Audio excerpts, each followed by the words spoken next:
Prayer Ministries. My name is Benny Chris Oyibe. I hope you had an amazing week last week. Happy new month, guys!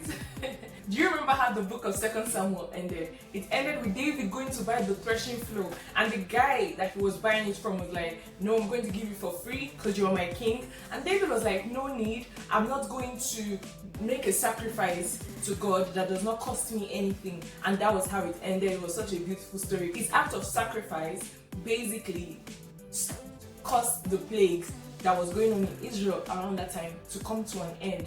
And now we are in the book of 1st and 2nd Kings.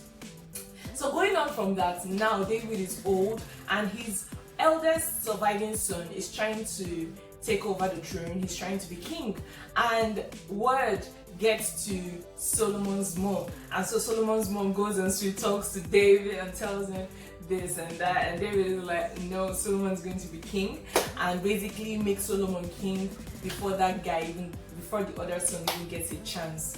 And now the other son hears, "Oh my gosh, Solomon is now king." Moving on from that, we see how Solomon goes and sacrifices 1,000 burnt offerings to God, and God was so pleased with Solomon that God appeared to him in a dream and asked him, "What do you want?"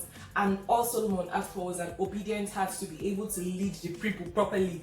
And that was like the most selfless thing to ask for, because God is coming to you himself and asking you, ask for anything you want in this world, on this earth, and what you want is to be able to lead the people of God. Because of his request, God blessed him with wealth, wisdom, honor, and every single thing. Like, people came from far and wide just to meet with Solomon, because his name spread. Like, who is this man that is so wise in his leadership?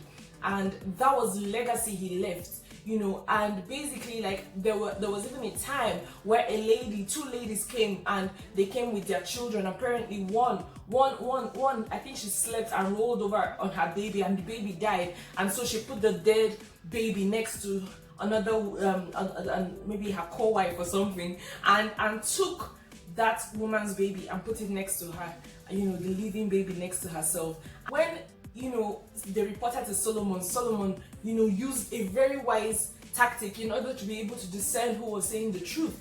And he basically carried like a sword and tried to kill the live baby to share them into two. And obviously the one whose actual baby was dead was like, "Yes," and the other one who owned the baby was like, "No, give it to her. Rather than for the baby to die, let the other lady have the baby." And that was how Solomon knew who owned the baby. And basically his name went viral. Like, everybody was talking about Solomon. People and royalty from far and near came to visit Solomon. Solomon's wealth, guys, is equivalent today to $2.2 trillion and about 1.42 trillion pounds. I don't even want to get to how much it is in naira, because it's probably be like quadrillion. Like, it's crazy.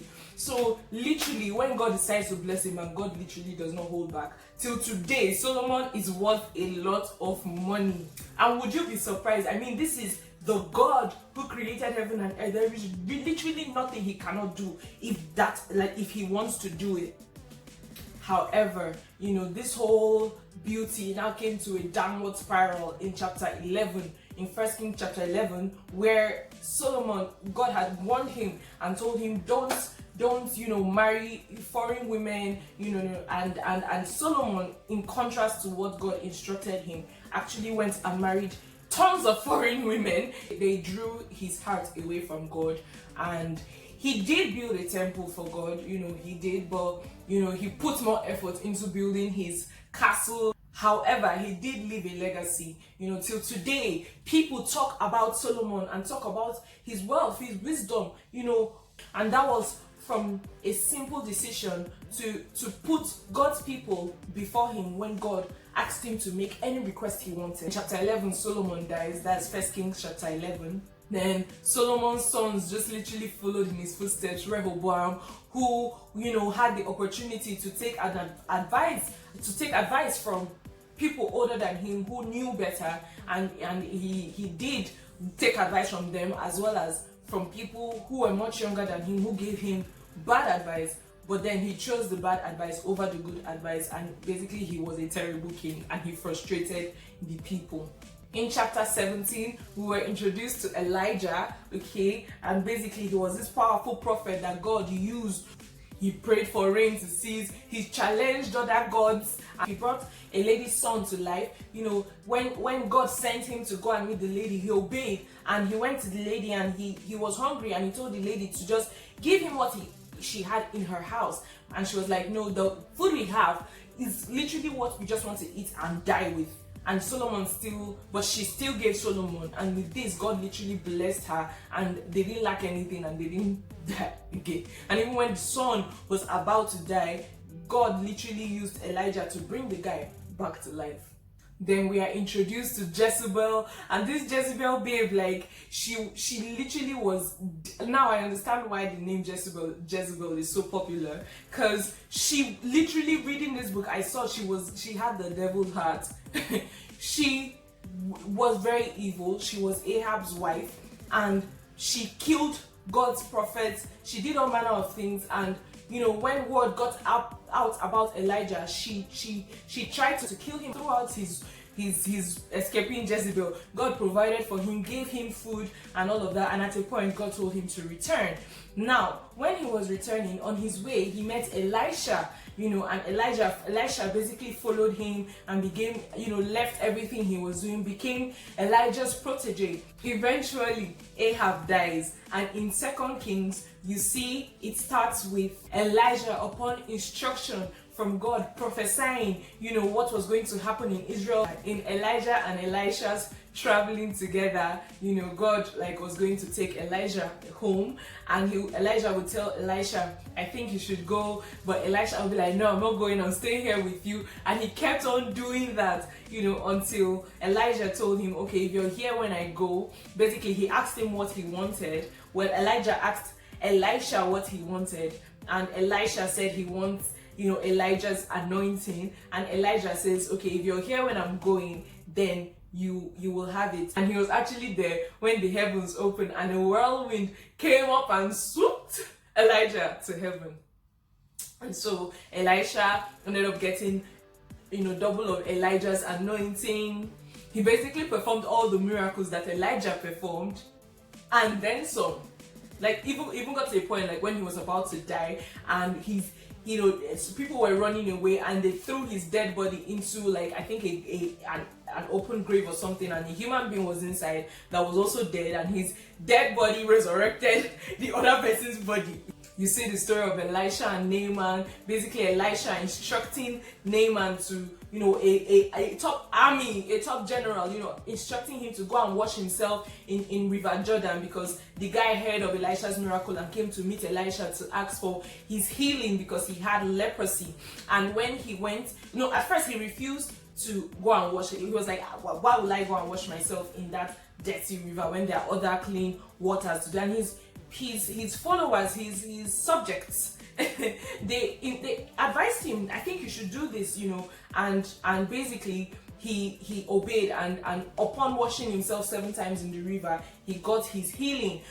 I don't think it was about the river, I think it was about the obedience. So basically Elijah and Elisha left a legacy of obedience to God's instructions, and that led to tons of testimonies. God instructed Elisha to send someone to tell Jehu that he was going to be king in chapter 9, and basically it was that person that kills Jezebel. And basically the prophecy that she was going to die a funny death, like in a way that her body wasn't even going to be found, it was going to be eaten by animals, like that's what came to pass. Let us leave vengeance for God. Despite the fact that Elijah very well could have done anything to her, considering that he was anointed and he had power, he left it to God. God used Elisha to instruct someone who was younger than Elisha, like a prophet, somebody coming up, you know, used him to go and make Jehu king, and it was Jehu who killed Jezebel. Jehu left a legacy, as you can see in chapter 10 verse 28, as having been the one who eliminated Baal worship from Israel.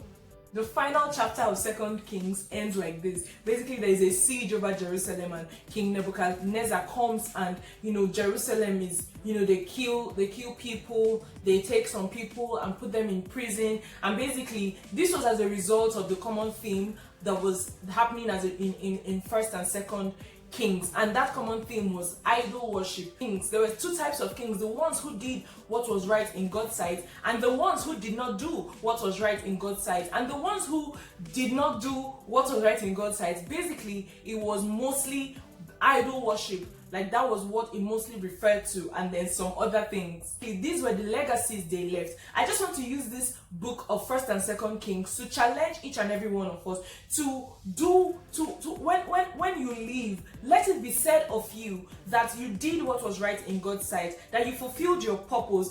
Let the legacy of your life be that while you were alive, you honored God. And believe me, God is a good rewarder of his children, as you can see throughout the book of First and Second Kings. The book of Second Kings basically ended with King Jehoiachin being released, because Nebuchadnezzar had imprisoned him when they came and took, and a siege went on in Jerusalem. When they took hold of Jerusalem, they imprisoned him. That was the king at that time. The book of Second Kings ended with him being released. It ended on a bittersweet note, but at the end of the day, all was not lost for the Israelites, and there was still hope for them.